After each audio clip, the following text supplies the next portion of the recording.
Just want to welcome you to the island of Kiribati. It's been a fantastic day. It's been warm and sweaty and I burnt my nose in the sun, but it's been worth it because I've been discovering what the island of Betio, spelled Betio, has to offer when it comes to sites connected to the Battle of Tarawa in November 1943.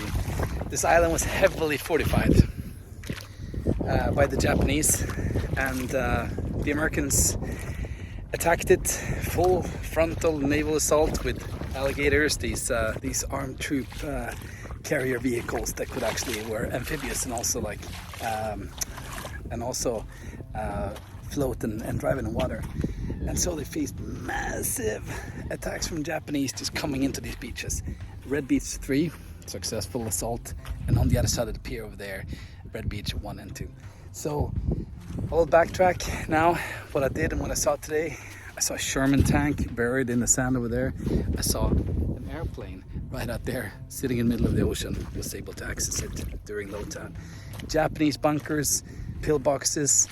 Oh, seen some amazing stuff. Take care guys and follow along to see how the Battle of Tarawa looks like today.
Alright, so this Japanese command bunker, also called Shibasaki's bunker, was destroyed by the US naval bombardments on 22nd of November in 1943.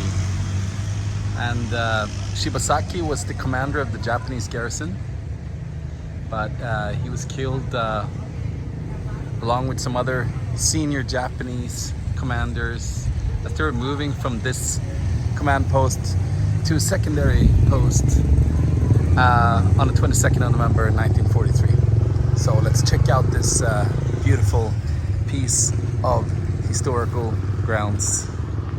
Incredible. So here on this command bunker you can see these openings for machine gun fires, but also you can see how the US forces have hit this bunker with different types of fire. You see the holes up there. The thing is, here in Betio Island, like, people live everywhere, throw their trash too everywhere, and so it's a bit difficult to try to sneak in and climb into these bunkers. I'm gonna do my best, but as you can see here, as I get around to the side of these command bunker, here's a fence. So this Japanese command bunker is now surrounded more or less. That's the house over there on the other side of the fence where I was just standing, and on the other side there is a basketball court that belongs to a Mormon church. But the command bunker is, as you can see, behind the basketball court here. And as I zoom in a little bit like this, you can see how this side of the bunker that is facing the ocean has taken a lot of hits from US fire. So that is both small arms fire, but also the bigger blasts over there probably from the intense bombardment from the sea the days before the invasion.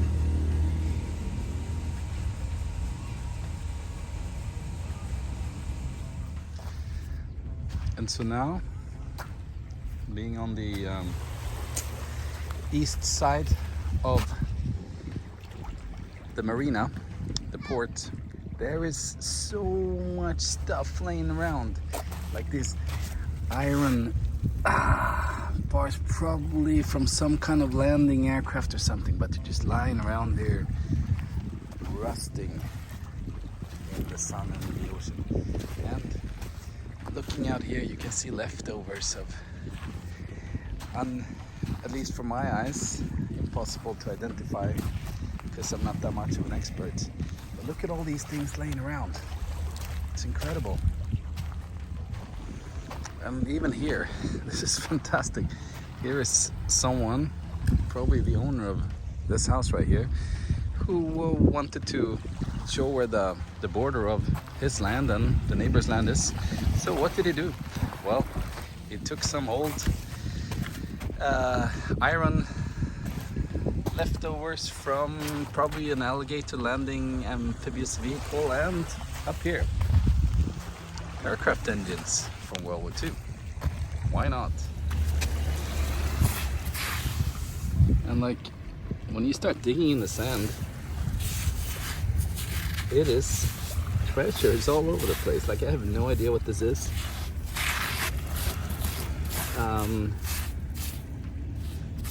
Well, it looks, I don't know, what is this? It looks old, and most probably comes from World War II. So this is now the marina, or the harbor, east of the harbor pier, which means that I have a red beach number 3 and the rest of the atoll over there. And here are some giant structures laying around, possibly from the former Japanese harbor that was built here in the early 40s. Hard to tell though, but they're just laying around here and over there as well, together with all the trash thrown here by the locals. Well, it's definitely not easy to find the stuff here.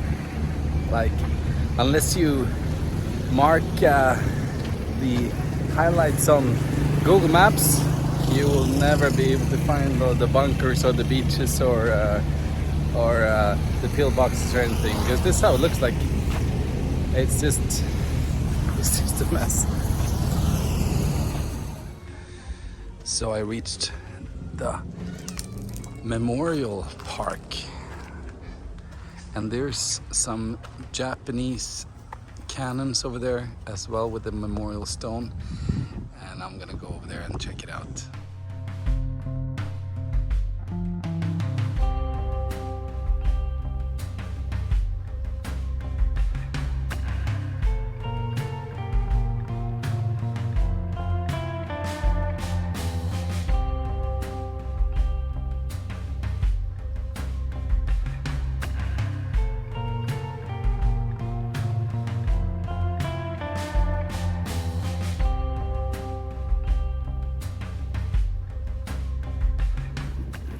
Battle of Tarawa, which was a huge and important battle during World War II. Here is the red beach behind me, Red Beach 1, Red Beach 2, and this is where the Americans landed in November 1943, and a vicious fight against the Japanese followed. So I'm going to take you along to the different sites today that you can still see here in Kiribati on the Betio island.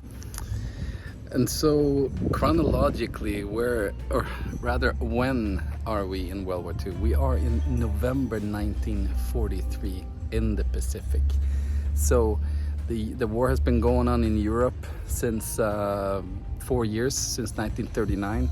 But here in the Pacific, Japan has expanded its borders in search for natural resources down to Indonesia, to Burma, and out here in the Pacific, all the way to the Gilbert Islands. And so they have been setting up parameters, defensive parameters, all around in the Pacific Ocean to protect themselves from an attack from the Allied forces. And here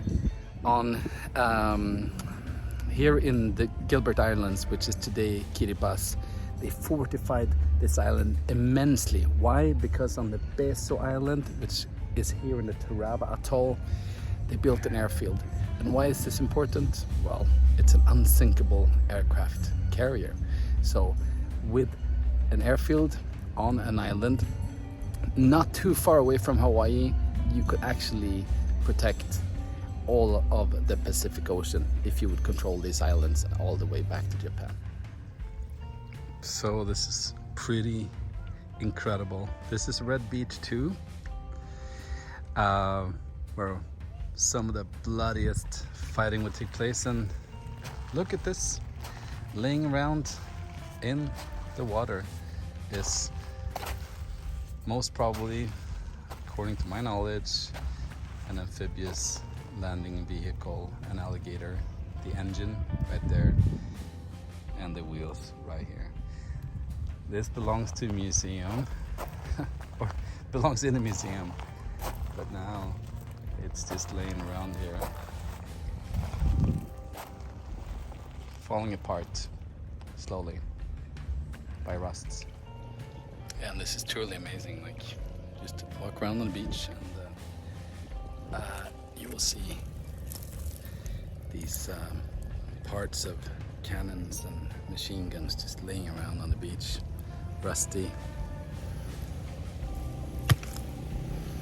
Incredible.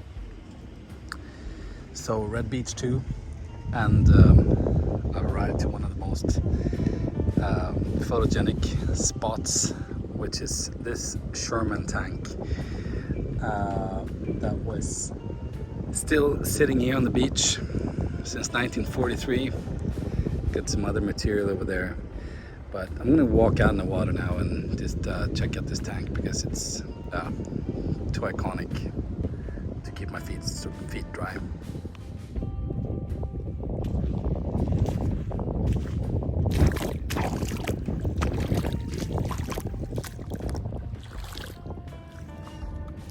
And this is not possible in many other battlefield places in the world, to just walk out into the water and then experience a Sherman tank that was destroyed during the battle, just laying there peacefully with the turret and the barrel resting in the sand. Amazing.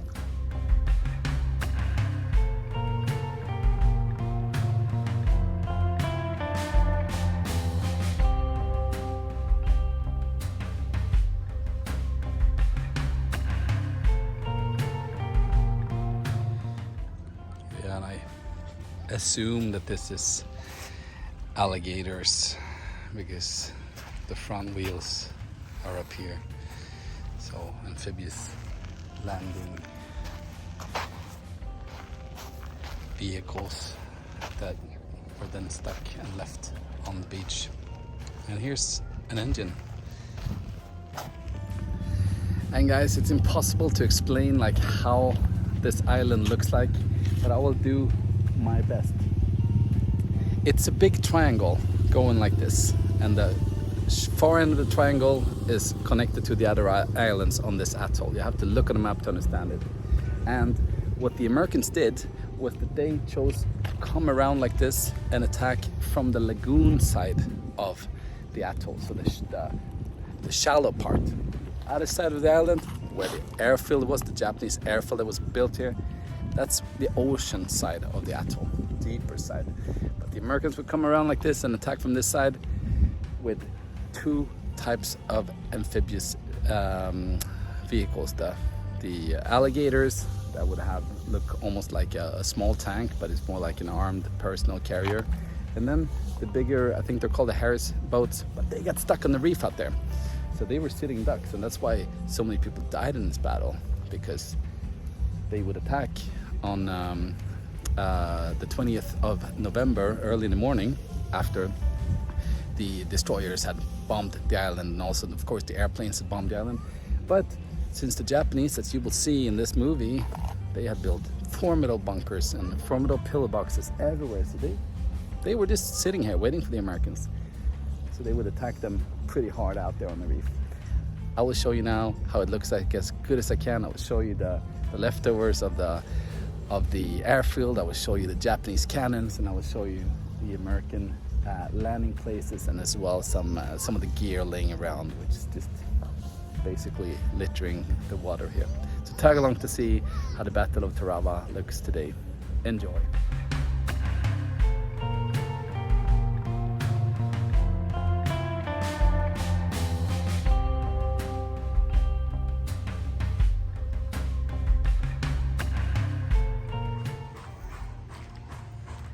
Still on Red Beach 2. As you can see, people live here, of course, these days. Kids playing up there by the fishing boats. And then here, I wish I could tell you what this is. Looks like some kind of old personnel carriers. But I am guessing, I'm not an expert. But that's what I would guess, at least. And here, this though looks like some kind of newer structure. Some leftovers from something else. Kids are playing here. Hello guys. How are you? Good? Alright guys, still walking around here in the water. Just amazed by all the stuff laying around, and I'm not speaking about the trash, but about the old military equipment which is still laying around. And so maybe this place is a good place to try at least to explain. I'm standing in the corner now.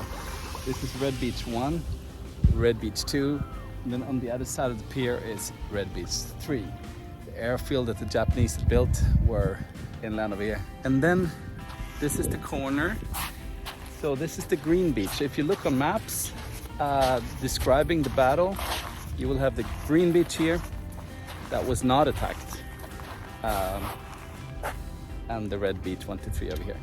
But the interesting thing here about the green beach is the day 2 of the battle, the Americans, I think under the command of Ryan, were able to cut through down here, securing green beach as well.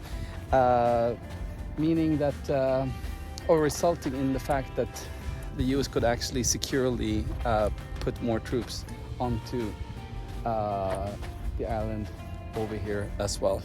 And then day number 3, they were able to push the Japanese all the way across to the neighboring atoll, and then the Americans would put amphibious landings farther down in the west, in the east as well, to be able to cut off the soldiers.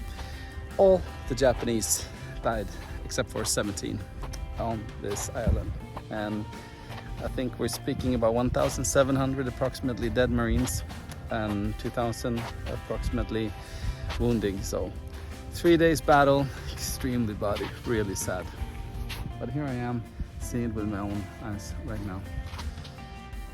So this is Green Beach, and some parts of, I assume, alligators laying around. It's hard to tell. And there's lots of iron stuff laying around here. But the interesting thing is that the people that live here now, they have used all this stuff kind of to protect themselves from the tidal waves. You see this? And this.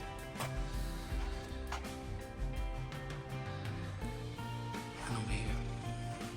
Oh, this is their house.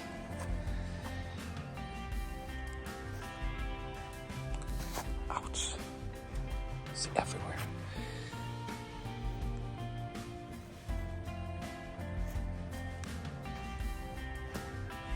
these are.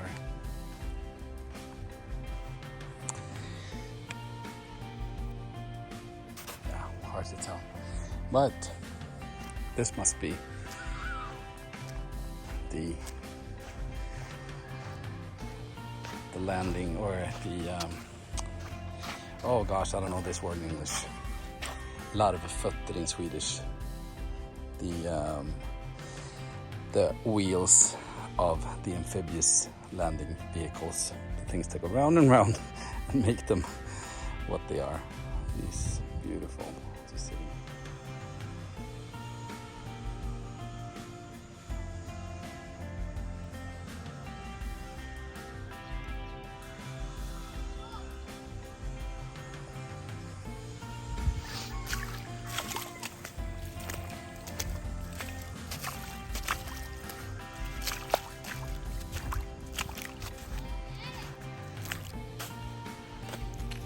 Right guys, so I walked the entire green beach. Not so much to see here as on the other side, of course, with the red beaches, which was the area we saw most of the action. But at the end of Red Beach there are some interesting bunkers and Japanese cannons still around. You see them in the background over there. Let's check him out.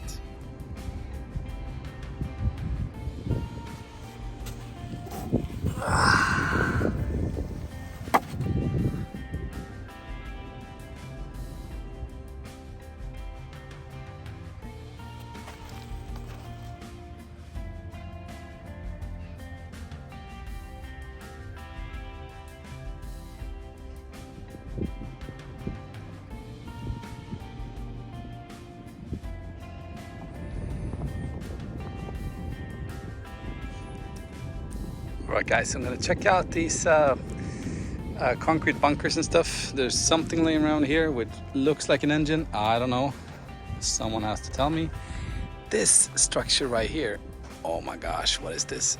This must be like some kind of turret for a cannon or anti-aircraft guns or something. Looks pretty impressive though, and mamma mia. Concrete structures. Look at these have been blown apart. Scheisse. Wow. Taking some heavy hits, and this keeps on getting better and better. Look at this reinforced concrete, by the way. Like, this is nothing which is put up in an afternoon. This is well prepared and well structured defense. Takes time to build these things. The Japanese were expecting an attack from the Americans, and why they got these quality structures with the enforced concrete. Hello, filming here, sorry. And up here is one of the Japanese cannons. This one seems pretty intact. I think this is a Viker. It's called Viker cannon, I think. 20 centimeter barrels, bought from the British, actually, way before World War II though. So, but this one looks intact. Let's try to check it out.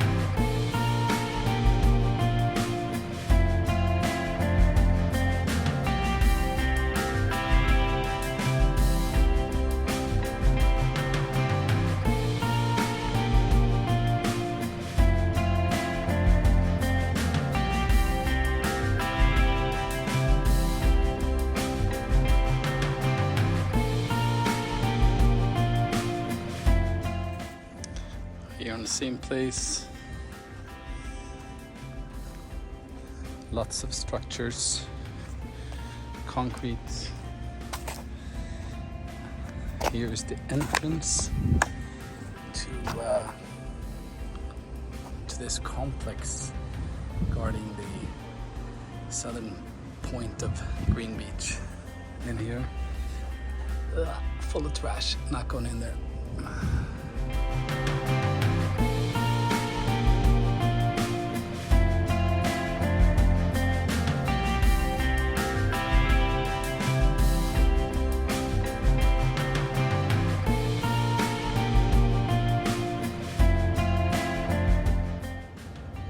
gotta be really careful when you walk around here. There's glass everywhere and human waste, like over there, everywhere as well. So gotta be really careful when you walk around here and checking out the stuff.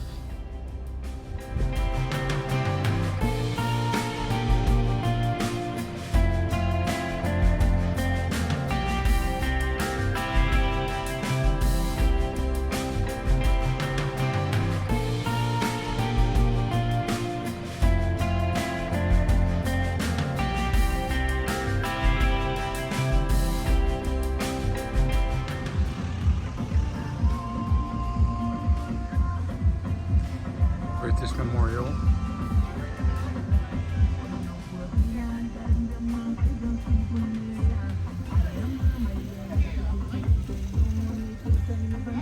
Of the Coast Watchers.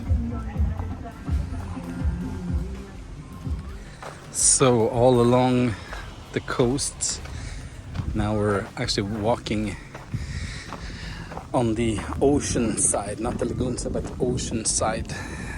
Westwards, and here is another huge command bunker, big structure.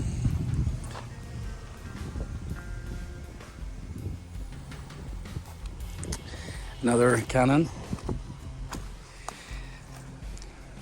You see the concrete structures surrounding it. Oh, human waste. Ugh. Smells like four-letter words here. Wait, hey, street dogs, you gotta be careful. All right, so street dogs, human waste, and cannons. Lots to see here for sure.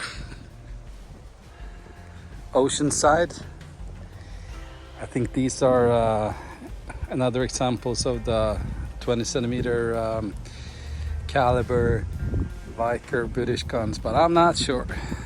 I'll let the expert decide on that. But anyhow, they're rusting here in sand, surrounded by concrete structures that have been falling apart. Right next to this turret with right next to the British Memorial. So here is a closer look at the Japanese bunker sitting on the ocean shore side of Betio Island. And you can see here how it took a direct hit from one of the American ships. Bam, right there. Now, beautiful flowers, but back then, death and destruction. So I'm trying to climb here to try to look inside.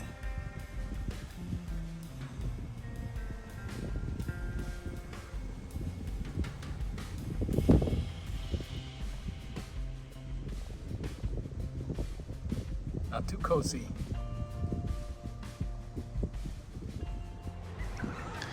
And this, ladies and gentlemen, is the War Memorial. Taking into consideration how important this battle was and how many killed people there were, I'm a bit surprised that it looks like this, not taken well care of. Some paint over there, and anyhow, this is placed at an open space. There's a football field or a soccer field behind this, sports complex behind us. The former airfield, the former Japanese airfield, that was the reason why the US decided to invade. And here on the memorial we can read 2nd Marine Division, United States Marine Corps, November 20th, 1943. 1,113 killed and 2,290 wounded in only 3 days. And a little greeting to the people of Kiribati, who were, after the Japanese were kicked out, handed back to the British Crown, but gained their independence in 1979, 44 years ago. Hey! What? The plane? Over there? Okay, let me check. This one? Oh, the shark. Okay. All right, guys. See you. Nice to meet you. Okay. Bye. Bye. Bye. Take care. Nice to meet you. All right. It's getting late here, and I'm really tired. It's so warm and sweaty today, but really interesting. But I spoke to some local fishermen, these guys back here, and he told me that there is an airplane sitting out here in the water somewhere. And so I'm just gonna walk out in the water because it's low tide and see if I can find it, because that would be cool. Oh, putting a lot of effort into this movie, so you better give me a like and click the subscribe button as a little thank you for me walking into the water. In this terrible heat, but it's so interesting. I'll do it anyway. So this is Red Beach number 3, and walked out from the beach into the water, and this looks as once again as the so-called wheels of the alligator, the amphibious troop carrier.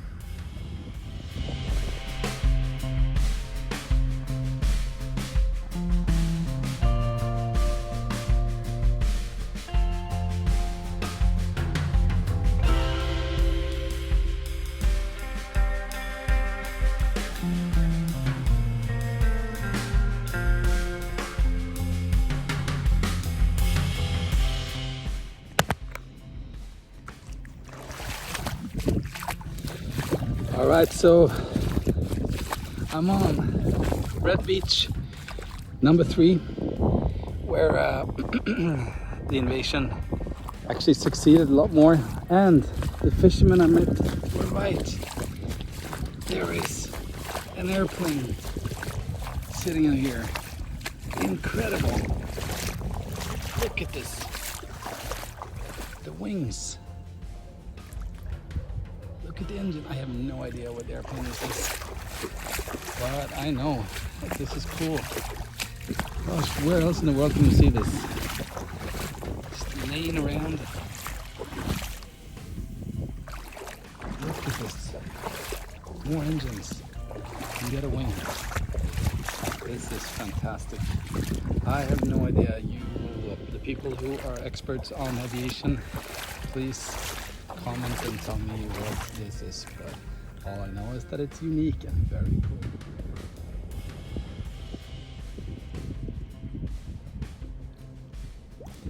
Gosh, look at this.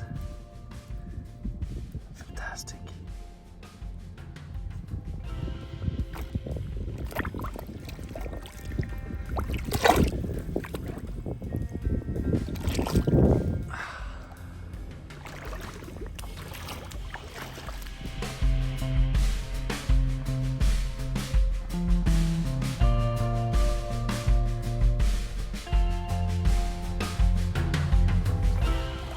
So that was really cool. The plane over there behind me, and you can see how far away the beach is. It's Red Beach number 3. You got the marina, the pier over there, and Red Beach 1 and 2 on the other side, and Green Beach over there. So this is what faced the marine.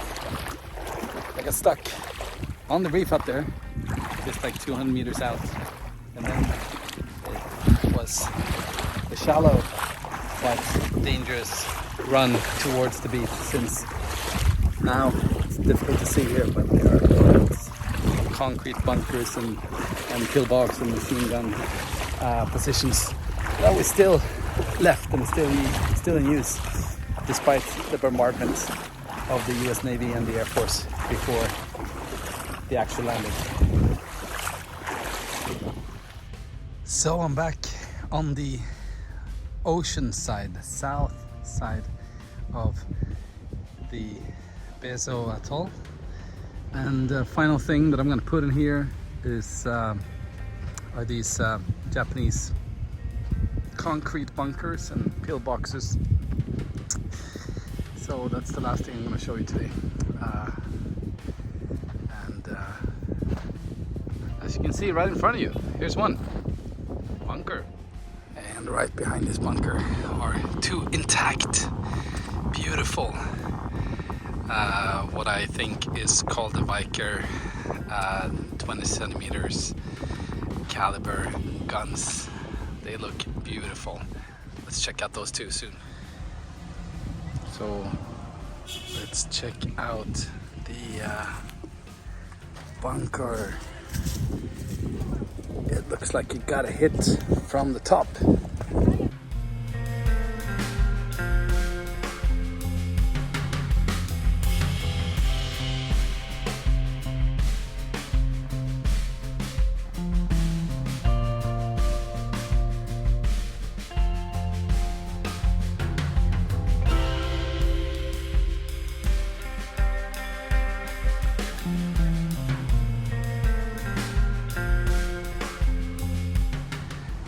And so there is a Japanese and Korean monument. Unfortunately, it's sealed off, so it's difficult to see it, but I will go to the other side and try to film it.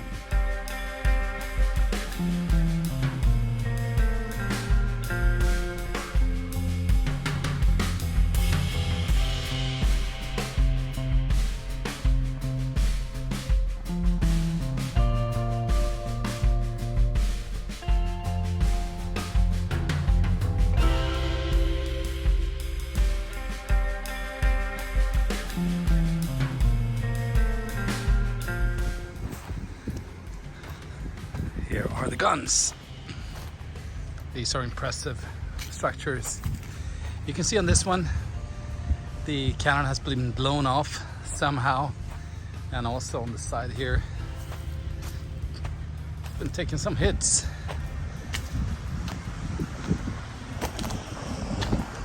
Also results, small arms fire went right through this armor.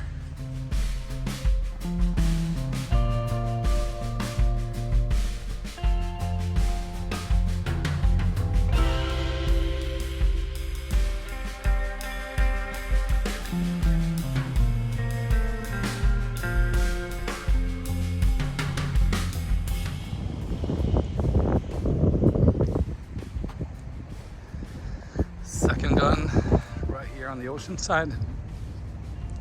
Looks intact.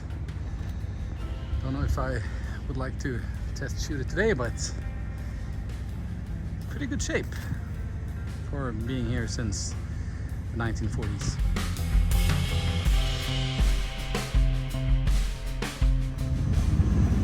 Here behind the guns, some kind of bunker system consisting of concrete and iron, but unfortunately full of trash, not looked after, no information signs.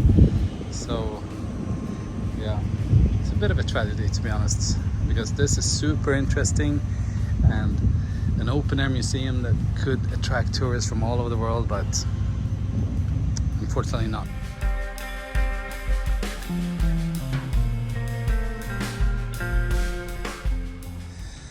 Some more bunkers here on the ocean side. Trash. And let's see. It's got some hits. Let's climb up and see what happened to this one. Hard to say. There. This one has apparently taken hit by here.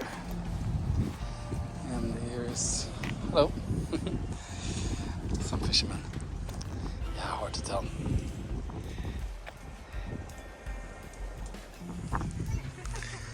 Here on the south coast, the ocean side of the island, you can see lots more structures actually. And here's one of these pillboxes made of iron, I presume, that are,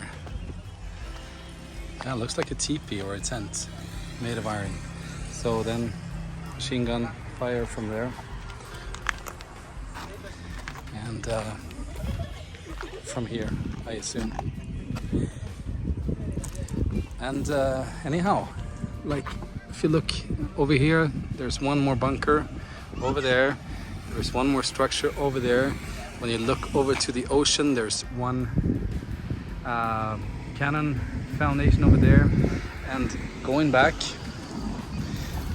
over there was the bunker I just visited and the two guns. So like this is how heavily fortified this island was. It's incredible that the Americans were able to take it. Possibly the last thing today is another cannon structure in the water here on the ocean side of Betio Islands. Lots of bunkers. You see one up there as well. Another foundation right here. But this is impressive.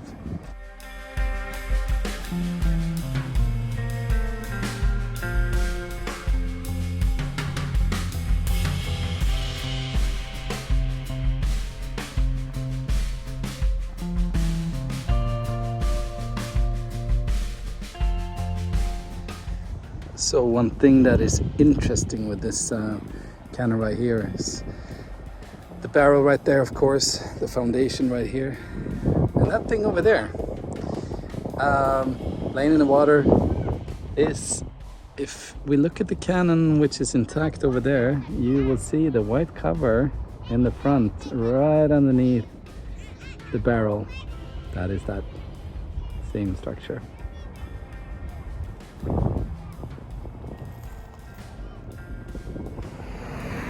So that's it, guys.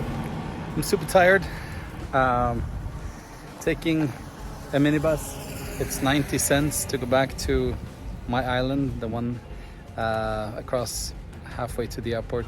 But I hope you like this movie, and don't forget to click subscribe and like and comment if you would like, and check out my other films as well. I got some interesting stuff if you click on videos. Take care, all the best. Ciao.